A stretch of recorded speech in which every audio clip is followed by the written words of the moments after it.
Thank you so much for joining us on the Daily Social Distancing Show. How are you? I'm very well, thank you. No, very well. You are an infectious diseases expert who has advised 6 presidents on everything from SARS to Ebola to the HIV epidemic and Zika. What makes coronavirus so different? Well, it's different because, when people used to ask me over the years, what is it that I most worry about with regard to emerging infectious diseases, is a respiratory-borne illness that easily spreads from person to person, but that has a high degree of morbidity and mortality. And unfortunately, that's the worst nightmare you could have, is to have something like that. I mean, there are other diseases.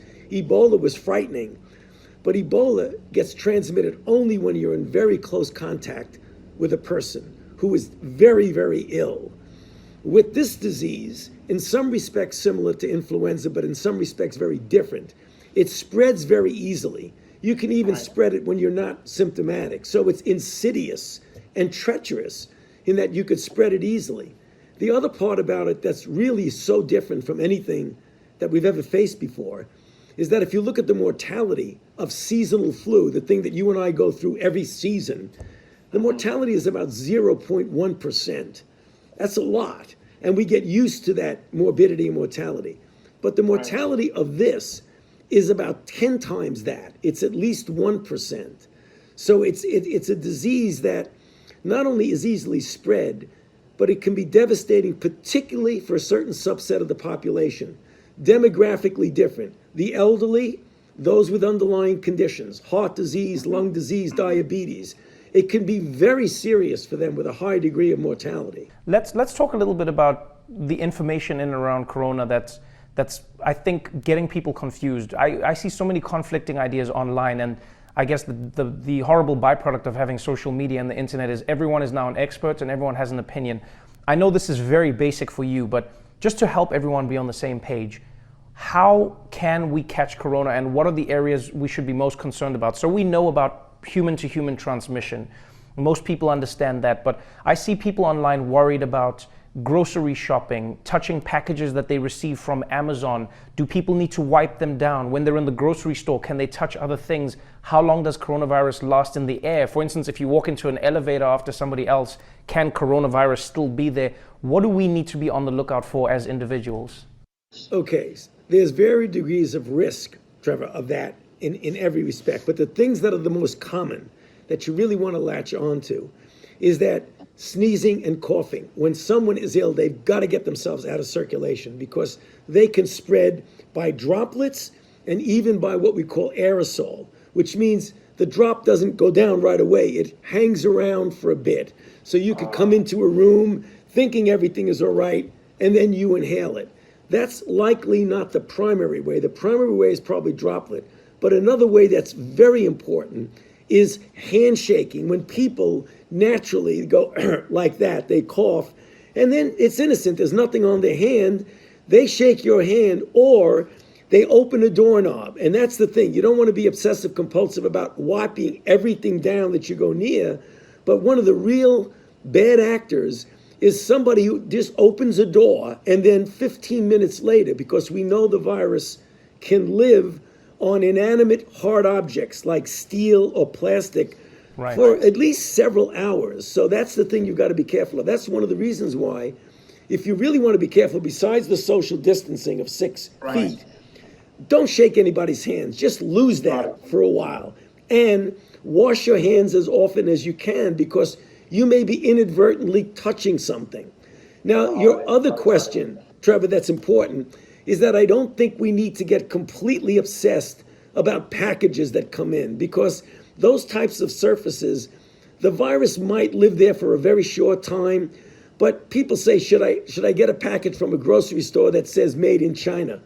I wouldn't worry about that. That's not the issue. It's more the close things, the hand washing. Let's talk a little bit about what you alluded to earlier, the mortality rates of the disease and how people have misconstrued the numbers. We know that people who are older or people who have underlying respiratory infections have a higher chance of dying from the virus. But I think people have started to believe that that means young people are immune and cannot get sick from coronavirus. What are people not understanding from the numbers? Trevor, they're not understanding two things that are important. Even though you are young, you are not absolutely invulnerable, for sure, because we're seeing cases. Most of them have some underlying disease, but several don't, who are young people, 30s, 40s, who are getting sick, getting into the hospital, requiring intensive care. Still, the overwhelming proportion are the elderly with underlying disease. But every once in a while, you're going to get a young person. So if you think you're completely invulnerable, you're incorrect.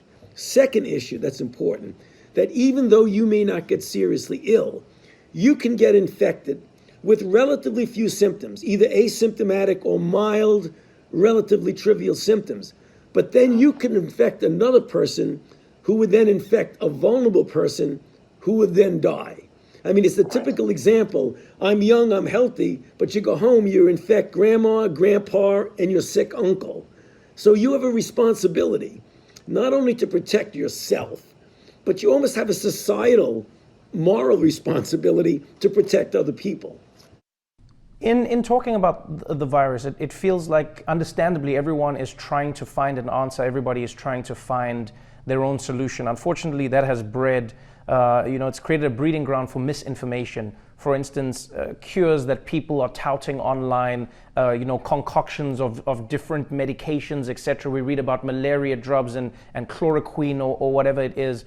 What is the biggest warning you would give to the general public about trying to self-medicate, or is there any cure that people actually have discovered? What, as a leading health expert, what do you say about this issue?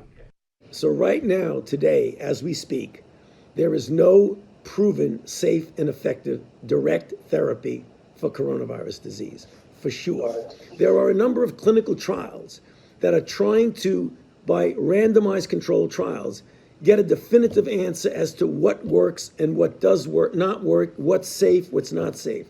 Superimposed upon that, there are drugs that are already approved for other things, like hydroxychloroquine for malaria and for certain autoimmune diseases, that there have been anecdotal stories. By anecdotal, I mean people kind of think they work, but they haven't really proven they work. That's really gotten out there on the internet. So people are very enthusiastic, since generally these drugs appear to be safe, and they are, but they do have some toxicities. So a lot of people want a drug even though it's not proven, just in case it might help them. You got to be careful about that for a couple of reasons. You don't want to take that drug off the market for the people who really need it, who have the diseases it's used for. And on the other hand, there may be some toxicity. That's the reason why we're pushing to try and get as many good clinical trials as possible to prove if it works. If it does, then get it out there really fast for everybody. Got it. I have 4 questions, because I know we're going to run out of time, but I just want to let you know I have 4 questions that I think are really important. Number 1, we hear about this clock, 15 days, where things will be reassessed, 15 days where people might go back, 15 days, every country, 21 days. There seems to be a clock. My question is, what is that clock supposed to be, and is there a certain amount of time that people can be away from each other where coronavirus goes away? And the follow-up in that same question is, does the clock start if people are not completely quarantined during that period?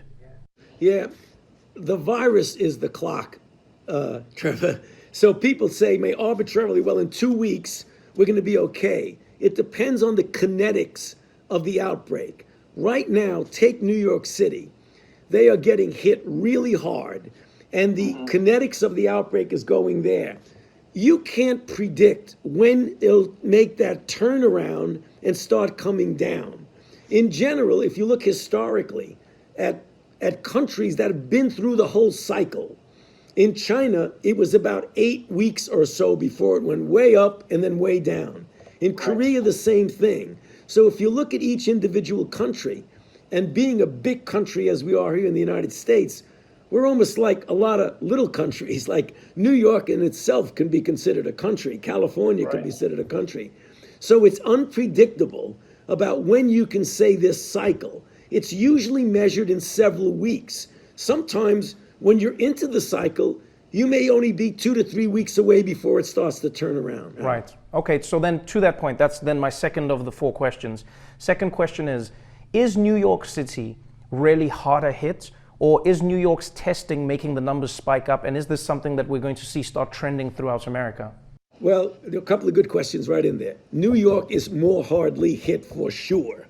The nature of the city, the crowding of the city, the fact that you get the beginning of your outbreak when you get influx from other countries. China was the index country that came in. New York is a travel hub of the country. So clearly we had a lot of cases come in. By the time they realized what they were dealing with, they had already gotten a sucker punch.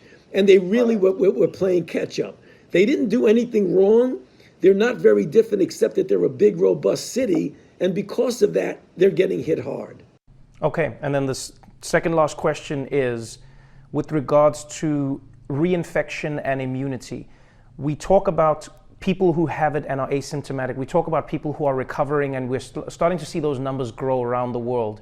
Do we know yet if getting corona and surviving corona means that you're now immune to the disease, or is there a chance of reinfection? We don't know that for 100% certain because we haven't done the study to see re-challenges, whether they've been protected. But I feel really confident that if this virus acts like every other virus that we know, once you get infected, get better, clear the virus, that you'll have immunity that will protect you against reinfection. So it's never 100%, but I'd be willing to bet anything that people who recover are really protected against reinfection.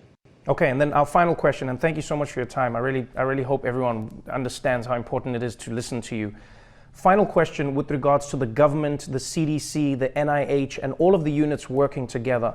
Right now, it feels like there is a push and pull, a tug of war between states and the federal government, etc. For Americans who are out there watching this, what is the plan, and what do you think needs to happen for the whole unit of the United States to fight the coronavirus, implementing different checks and balances along the way to make sure that everyone fights it and the numbers go down? Well, that's a very good question. Things are implemented at the state and local level. That's the way this country works so well. The federal government is a facilitator, it's a supplier, it's a supporter. And that's the way things should be going. And that's what we're starting to see now as we are catching up on things that weren't done so well in the beginning. We now have many, many more tests. The private industry is getting involved. The government's not making the test, the private industry is. The ventilators that are needed coming out of the stockpile, yet companies are starting to make more. So it really is a marriage between the federal government as the facilitator and supporter of where the real action is at the state and local level. Thank you so much, Dr. Fauci. You've been amazing. I could talk to you for an hour on this, but I know everyone wants your time. Good luck with what you're doing, and I hope we're doing our part to make your job a little bit easier. Thank you. You are very much, and I appreciate the opportunity to speak with you. Stay safe and wash your hands because of that fake cough you did. Take care.